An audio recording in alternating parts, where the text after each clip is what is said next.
তো বন্ধুরা একটু পাটিসাপটা বানাইমু আজকে। অর্ধেক দিলাম চিনি আর একটু ময়দা দিছি, সামান্য একটু লবণ দিলাম। একটু লবণ দিলে গুলাত খাইতে একটু স্বাদ লাগে। এখন দিব আমি আটার পরিমাণটা দিব একটু বেশি, ময়দাটা কমাইয়া দেওয়া খুব ভালো, ময়দা গ্যাস হয়ে যায়। এখন আমি দিলাম এটার মধ্যে আটা একটু বাড়াইয়া দিলাম,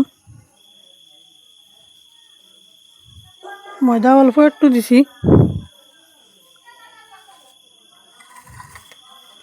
এখন আমি নারকেলটা আগে কুড়িয়ে রাখছি আমার মেয়ে, এখন আমি নারকেলটা চিনি দিয়ে আসাইমু কড়াইত।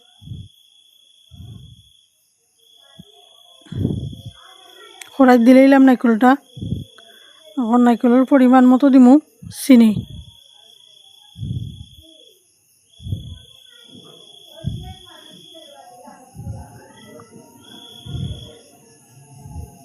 চিনি দিলাম পরিমাণ মতো। এখন আমি এটা লাড়াচাড়া দিমু, দিয়ে আমি এটা মিশিয়ে ভালো করে আসা হইব। এরপরে আমি নারকেলটা হওয়ার পরে নামাই লিম। আমি এখন জল দিয়া চিনি আর ময়দা আটাটারে মাখিয়ে রাখবো। 5 মিনিট থাকলে এটা হয়ে যাব, চিনিটাও গলব, আটাটাও একটু বাড়বো, পিঠাটাও সফট হইব, খাইতে ভালো হইব।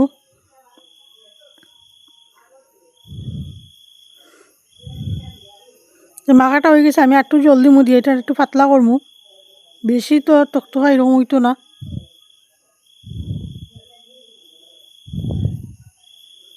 মাখাটা হয়ে গেছে, এখন আমি একটু জল দিয়ে এটা পাতলা করমু।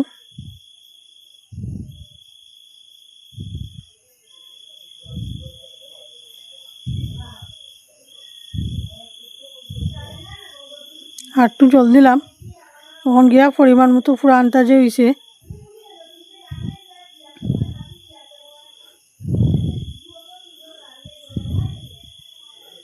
পরিমাণ মতো মাখা হয়ে গেছে গিয়া। এখন আমি এটার মধ্যে আগে সরষের তেল দিছি, তেলটা আগে গরম করিয়া রাখছি। তাওয়ার মধ্যে আমি দিলে গেছি গুলনাটা।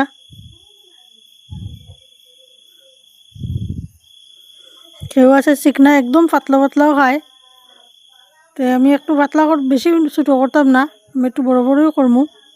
বড় বড়টা দেখতে খুবই সুন্দর লাগে। আপনারা এরকম করে বানাইয়া খাইবা।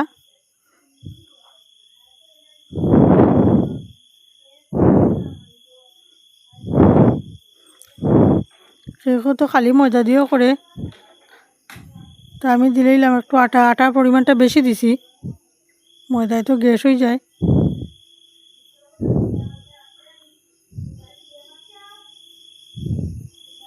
যখন আমার একটা পিঠা তো হয়ে গেছে, যখন কতটা বানাইছি, সাদা হয়ে গেছে পিঠাটাই, বানানি শেষ।